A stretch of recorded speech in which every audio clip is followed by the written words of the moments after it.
All right, welcome everyone. Let's jump right into today's explainer because we are unlocking something huge today: Social Security spousal and survivor benefits. It's honestly a literal game changer. We're going to be digging into a hidden financial treasure that is just buried deep within the system. If you're married or if you're a widow or widower, you might actually be sitting on a major financial asset without even realizing it. The source material we're breaking down shows that you might be entitled to receive money not just from your own work record, but directly from your spouse's. It's a completely fascinating mechanism, and really understanding it could completely transform your financial picture.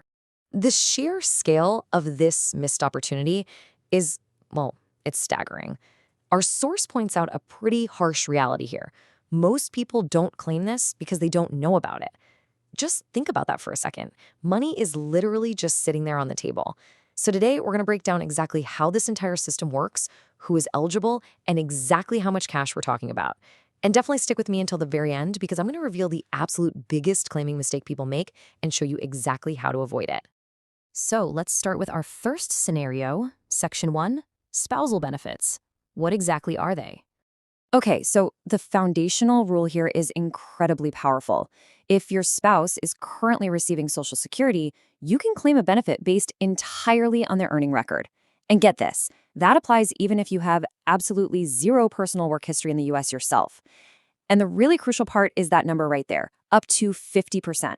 A spouse can receive up to half of the primary earner's full benefit amount. We aren't just talking about a tiny little bonus here. It is a massive percentage that can make a huge difference in your household's monthly income. Let's actually put some real numbers to this with a concrete example from our source. Imagine your spouse's Social Security benefit is $2,000 a month.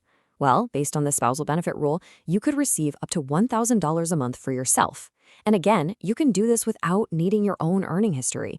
It's this incredibly powerful supplement designed specifically to support married couples. But, you actually have to know it exists to take advantage of it. Now, there's a catch, right? It's not a total free-for-all. To actually unlock this 50% spousal benefit, you have to meet two very strict conditions. First up, you've got to be at least 62 years old. Second, your spouse must already be taking their benefits. If they haven't started claiming their Social Security yet, you simply can't claim the spousal benefit on their record. Both of these boxes absolutely must be checked. Moving on to Section 2, survivor benefits for widows and widowers. So what happens when a spouse passes away? Obviously, losing a spouse is incredibly difficult, and the system does have provisions built in to offer some financial stability. In this specific scenario, you are no longer capped at that 50% mark. Surviving spouses can actually claim up to 100% of their deceased spouse's benefit. But to lock in that full 100%, you have to wait until you reach your full retirement age, which is typically between 66 and 67 years old, depending on the year you were born. But timing is everything here. Time literally equals money in this scenario. The exact moment you decide to claim matters tremendously. If you jump the gun and claim this survivor benefit early, which, you can technically do starting at age 60, the payout is going to be severely reduced. You will simply get less money. However, if you can hold off and wait until your full retirement age, you unlock the maximum money, that full 100% we just talked about. It is a really critical trade-off between claiming early for immediate funds versus waiting it out for the maximum monthly payout. All right, Section 3, divorced spouses are eligible too. Now, this one usually blows people's minds a little bit. There is this really common myth out there that getting a divorce completely severs all your ties to Social Security benefits. But our sources are absolutely crystal clear on this. That is simply not true. However, just like with current spouses, there are a few very specific hoops you have to jump through. To claim as a divorced spouse, your marriage must have lasted for at least 10 years. That's the hard baseline. Plus, you must currently be unmarried. If you've gone ahead and remarried, well, this specific door closes. But if you meet those two conditions, you are officially eligible.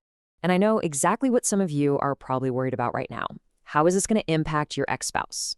Well, the answer is it doesn't. Your spousal claim and your ex-spouse's benefits are completely 100% independent. Claiming as a divorced spouse does absolutely zero damage to their benefit amount. It doesn't reduce what they get, and honestly, they don't even need to be notified that you're claiming it, which, let's be real, might be for the best, right? It is just entirely separate. Which brings us to Section 4, avoid the biggest mistake. Okay, so we've covered current spouses, widows, and divorced spouses, but across all of those categories, the absolute biggest mistake people make And this happens all the time, is settling for your own small benefit without even checking for your spouse's large benefit. This is a complete financial tragedy. Just imagine someone working hard their whole life. Maybe they took a few years off to raise a family, so their personal benefit ended up being quite small. When it's finally time to retire, they just automatically apply for that small benefit based solely on their own work history. Meanwhile, a much larger spousal or survivor benefit is just sitting right there, ready to be claimed, and they completely ignore it because they simply didn't know to ask. They literally leave thousands of dollars on the table. So here is your clear, actionable directive to make sure this never ever happens to you. Step 1, do not claim immediately on your own record without pausing to investigate first. Step 2, go visit the Social Security Administration office. Step 3, have them actually run the numbers and compare both options for you. Always, always have them compare your personal benefit against the potential spousal or survivor benefit before you finalize any claim. Let the math make the decision for you. So I've got to ask, if a benefit this huge can go completely unnoticed by so many people, what other financial blind spots might be hiding in your retirement plan just because you didn't know to ask the right questions? I'd absolutely love for you to drop a comment down below and let me know if this was a wake-up call for you today. Thank you so much for joining me for this explainer. And hey, if you found this breakdown helpful, be sure to hit that like button and subscribe so you don't miss our next deep dive, where we'll be breaking down the most common and insanely costly Medicare enrollment mistakes. Catch you next time.